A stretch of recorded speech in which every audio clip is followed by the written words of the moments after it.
ओवैसी को गाली देने वालों, क्या तुमने झूठ की इंडस्ट्री यहां पर बनाई? और क्या कहते हैं, ओवैसी हैदराबाद से आया? हाँ, हैदराबाद से आया हूं, भारत का हिस्सा है, चांद से नहीं आया हूं। हैदराबाद से आए हैं और आता रहूंगा, मगर याद रखो, मेरे आने से तुमको अगर पेट में दर्द हो रहा है, तुम्हारी रातों की नींद हराम हो चुकी है, तो मैं अपने मकसद में कामयाब हो रहा हूं। पैदा इसलिए हुए कि तुम्हारे ख्वाबों को पूरा करेंगे और हम अपने ख्वाबों को चूर कर देंगे। कि हम पैदा इसलिए हुए कि अपने घरों को वीरान कर कर तुम्हारे महलों में चिराग जलाएंगे। जारी का वक्त है, हमने 50 साल इन लोगों पर भरोसा किया, बताओ क्या मिला? हमको कुछ नहीं मिला। बीजेपी को रोकना, और मोदी ने जो वक्फ का कानून बनाया वो सिर्फ मस्जिदों को छीनने के लिए, कब्रस्तानों को छीनने के लिए, दरगाह और खानखाहों को छीनने के लिए बनाया गया है। साल गुलामी की मुख्तलिफ सियासी पार्टियों की, 20-25 साल कांग्रेस को सत्ता मिली बिहार में, 15 साल राजद को मौका मिला, अब 21 साल या 22 साल नीतीश कुमार को हो गए। कब्रों में जाकर आराम से सो जाएंगे, तब भी हमको यकीन है कि सीमांचल में एक इनकलाब बर्पा करके जाएंगे। बेईमान थे, वो चंद पैसों के लिए अपना ईमान बेचकर भाग गए। जो ज़र्फ वाले थे, जिसमें ईमान था, वो अख्तरुल ईमान है, भगोड़े भाग गए।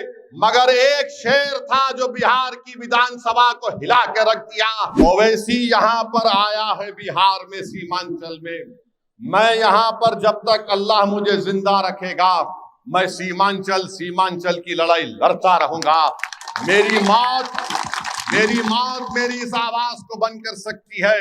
मैं मर भी जाऊंगा तो मुझे यकीन है कि हम जो सीमांचल की लड़ाई का आगाज किए हैं, जब हम खबरों में जाकर आराम से सो जाएंगे, तब भी हमको यकीन है कि सीमांचल में एक इनकलाब बर्पा करके जाएंगे। यहाँ पर नेता बनाकर जाएंगे, उससे पहले नहीं जाएंगे।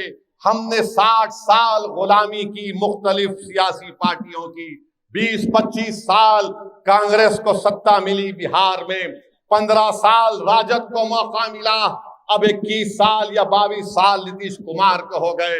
बताइए आप, बिहार पूरे भारत का सबसे पिछड़ा इलाका सीमांचल है, उसके बाद आसाम के, लोअर आसाम के इलाके आते हैं। इसके जिम्मेदार हम भी हैं किसी हद तक, मुझे माफ कर देना, मैं सच्चाई को आपके सामने बयान कर रहा हूं। इस नाइंसाफी को अगर खत्म करना है, इंसाफ को हासिल करना है, तो हमको मिलकर मजलिस के नुमाइंदों को कामयाब करना पड़ेगा। हमको मंत्री बनने का शौक नहीं है, हमको मंत्री या मुख्यमंत्री बनाने का शौक नहीं है। हमारी जिद और हमारी जिंदगी का मकसद ये है कि जिस तरह बिहार के मुख्तलिफ इलाकों में लोग इज्जत की जिंदगी गुजारते हैं, उसी तरह की इज्जत की जिंदगी किशनगंज, कोचाधाम और सीमांचल की जनता को मिले। ये मजहब की लड़ाई नहीं है, ये सीमांचल की लड़ाई है। इसमें आपका साथ चाहिए। जो बेईमान थे, वो चंद पैसों के लिए अपना ईमान बेचकर भाग गए। जो ज़र्फ वाले थे, जिसमें ईमान था, वो अख्तरुल ईमान है, जो आपके सामने खड़ा होकर लड़ रहा है। लोग बोलते हैं कि अरे आप मंत्री नहीं बने तो क्या होगा। अरे जो मंत्री बनता है वो सिर्फ अपने घर को मोटा कर सकता है, वो गरीब की गरीबी को मिटा नहीं सकता। जो मंत्री बनता है वो तुम्हारा नुमाइंदा नहीं होता, वो उस पार्टी की जबान के नुमाइंदा होता है। अरे आपका जब नुमाइंदा होगा, आपने देखा होगा कि ये 4 भगोड़े भाग गए, मगर एक शेर था जो बिहार की विधानसभा को हिला के रख दिया। जो कोचाधामन हो, जो किशनगंज हो, जो कि सीमांचल हो, या बिहार का कोई भी वाकया होता हो, अख्तरुल ईमान इंसाफ की बात करते आए हैं। तो मेरे अजीज दोस्तों और बुजुर्गों, हम आपसे अपील करने आए हैं कि आप मजलिस का साथ दीजिए, और इंशाअल्लाह ताला आप और हम मिलकर सीमांचल के में एक नई तारीख को रकम करेंगे। यहाँ पर स्कूल, यहाँ पर आप यहाँ पर इस इलाके में इतने स्कूल में इतने ज्यादा बच्चे हैं कि क्लासरूम नहीं है।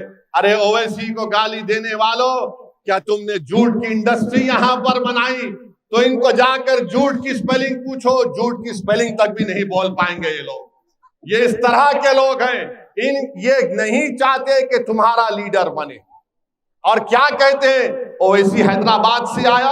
हाँ, हैदराबाद से आया हूं, भारत का हिस्सा है, चांद से नहीं आया हूं। और अगर चांद से जो आता है, कौन आता है? हैदराबाद से आया हूं।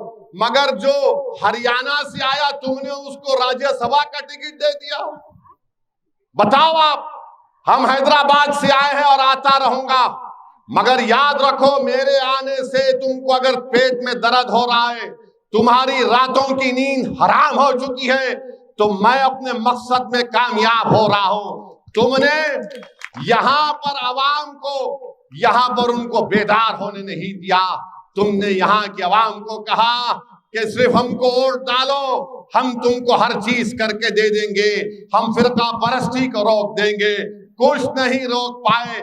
आपने वोट दिया, एक परिवार से 2 मुख्यमंत्री बन गए। आपने वोट दिया तो आज कोई कह रहा है कि मैं मुख्यमंत्री बनूंगा। मेरे भाई, मंत्री और मुख्यमंत्री बनने से ज्यादा नेता आपको बनना पड़ेगा।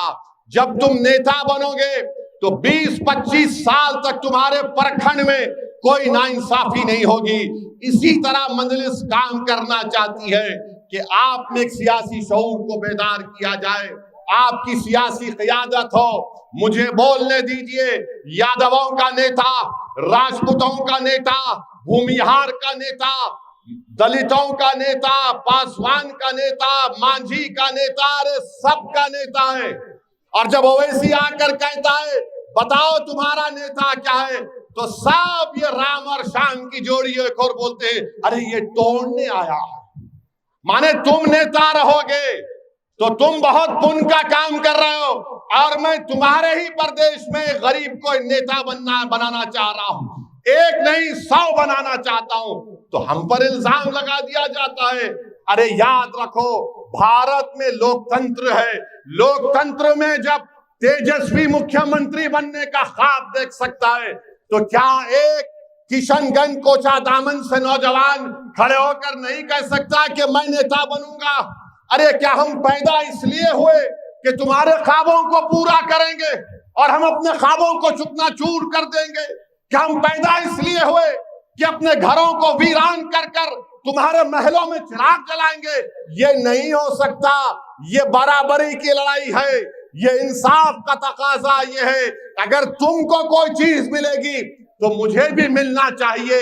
मैं अब तुम्हारे सामने सर झुकाकर तुमको अपना नेता मानने को तैयार नहीं हूं।